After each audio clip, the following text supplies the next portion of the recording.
अब एक बहुत ही कॉमन सा एंड एक इंटरेस्टिंग सा क्वेश्चन रह जाता है कि किसी भी सिस्टम की जो टोटल एनर्जी होती है वो हमेशा कांस्टेंट रहती है। ऑब्वियसली अगर यहाँ पे इंटरनल एनर्जी या फिर न्यूक्लियर एनर्जी जैसी सारे काइंड्स ऑफ एनर्जी को आपने ऐड कर दिया, किसी भी सिस्टम या फिर टोटल यूनिवर्स की एनर्जी हमेशा कांस्टेंट रह जाती है। मीनवाइल एक थर्मोडायनेमिक प्रोसेस होने के बाद एंट्रोपी ऑफ अ सिस्टम क्या करती है, ये एक्चुअल में इंक्रीज कर जाती है।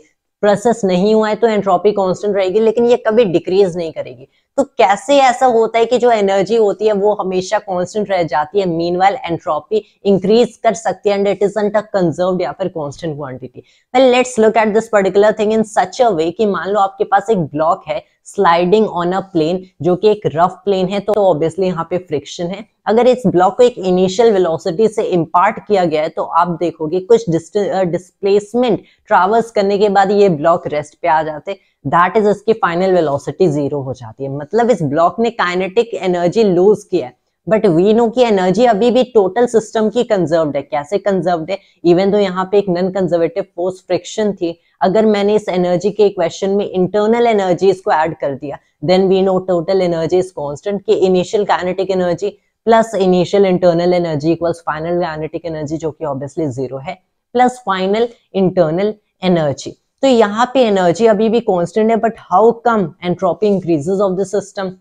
It is something like this कि एंट्रोपी डायरेक्टली एनर्जी से कुछ ऐसे रिलेटेड नहीं होते, but it is related to the direction of flow of energy. अब ये direction of flow of energy क्या है? अगर इसको इस सिस्टम को एक एटॉमिक एंड मॉलिक्यूलर लेवल पे देखा जाए, ये जो kinetic energy of this system होती है, ऑफ दिस ब्लॉक जो कि स्लाइड कर रहे हैं, अपनी काइनेटिक एनर्जी लूज कर रहे हैं ग्रेजुअली, जैसे ये डिस्प्लेसमेंट ट्रैवर्स करके रेस्ट पे आता जा रहा है, तो ऑब्वियसली हम जानते हैं कि इसकी काइनेटिक एनर्जी डिक्रीज होती है, लेकिन जो internal energy of the molecules and atoms जो कि थर्मोडायनेमिक कॉलिजन्स एंड मोशन करते हैं at the very atomic and molecular level in this surface and the block, वो इंक्रीज करते हैं क्योंकि ये body and the surface heat up करते हैं। जब इनकी internal energy and the temperature increase करती है, आपको पता है ये और ज्यादा मोशन करेंगे और कॉलिजन्स करेंगे एंड ये सिस्टम और डिसऑर्डर्ड होता है। जब ये सिस्टम और डिसऑर्डर्ड होता है, ऑब्वियसली हमें पता है ये फ्रिक्शन वाला केस एक इरिवर्सिबल प्रोसेस है,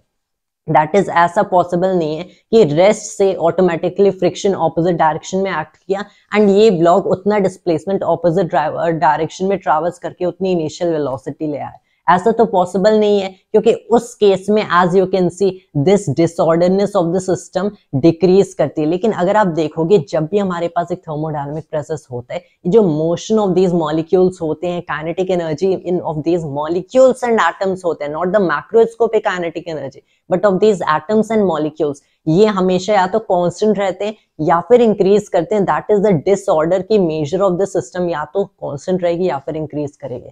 सिर्फ इसी को एंट्रोपी डिफाइन किया जाता है। हम लोग कहते हैं इवन दो इस सिस्टम की जो हमारी एनर्जी होती है वो हम लोग कांस्टेंट रख सकते हैं, दैट इज कंजर्व कर सकते हैं, which is obviously by the time symmetry of this universe. इसका अगर रीजन पूछा जाए तो वो इसलिए है क्योंकि यूनिवर्स के फिजिकल लॉस टाइम सिमेट्रिक होते हैं, at each and every instant of time ये लॉस सेम होते हैं, यहीं से कंजर्वेशन ऑफ एनर्जी इसी प्रिंसिपल से डिराइव की जाती है। मीनवाइल जो डिसऑर्डर का रेट होता है, रादर डिसऑर्डर की जो क्वांटिटेटिव मेजरमेंट होती है, the entropy of a system that either remains constant या फिर एक थर्मोडायनामिक प्रोसेस होने के बाद it actually increases. That was the fact that I had to share with you guys in this video, and thanks to all viewers.